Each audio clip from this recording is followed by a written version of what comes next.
एकत्र आणणं 50-50 असं आहे की हा काही फोरम नाही, पण ज्या वेळेला युती होते त्यावेळेला मुळात प्रत्येक पक्षाचे निम्मे जागा न मिळालेले मत कार्यकर्ते नेते डिस्टर्ब होते, तिथेच वोट बँक तुटायला सुरुवात होते. पण हा जरा निगेटिव्ह भाग की त्यांच्या युतीमध्ये काही जण नाराज होतील, मग ते नाराज होणार त्यांच्या मतांना.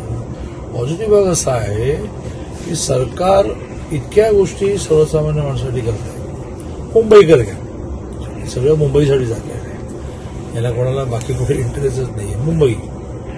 मुंबईमध्ये अटल सेतू झाल्यानंतर, पुण्याहून 2.25 तासात मुंबईला पोहोचायला लागल्यानंतर, मेट्रोचे सगळे रूट हळूहळू पूर्ण व्हायला लागल्यानंतर, मोठ्या प्रमाणावर गरिबांची घरंही पूर्ण व्हायला लागल्यानंतर, त्याच्यानंतर 500 स्क्वेअर फीट पर्यंतच्या घरांना टॅक्स नाही आहे, असे खूप गोष्टी आहेत. सेल्फ डेव्हलपमेंट, हे जे मुंबईचे जे विषय आहेत, हा जो कोस्टल रोड झाला, मंत्रालयातून निघायचं नाही, 15 मिनिटाला बांद्राला पोहोचायचं, याचं रिअलायझेशन सामान्य माणसाला आहे. आणि त्यामुळे कुणी किती एकत्र आलं तर ती पॉलिटिकलच पाहिजे. ते दोघे एकत्र आले तर काँग्रेस बाहेर पडेल, म्हणजे गोळाबारी शेवटी तीच आहे.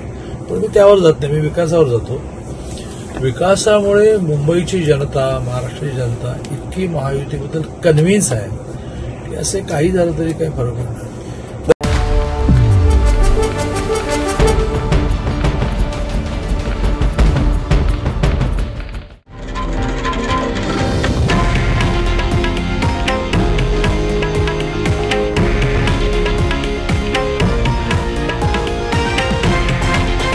हे आहे देशातील नंबर 1 न्यूज नेटवर्क आणि आपण पाहत आहात TV9 मराठी, एकमेव.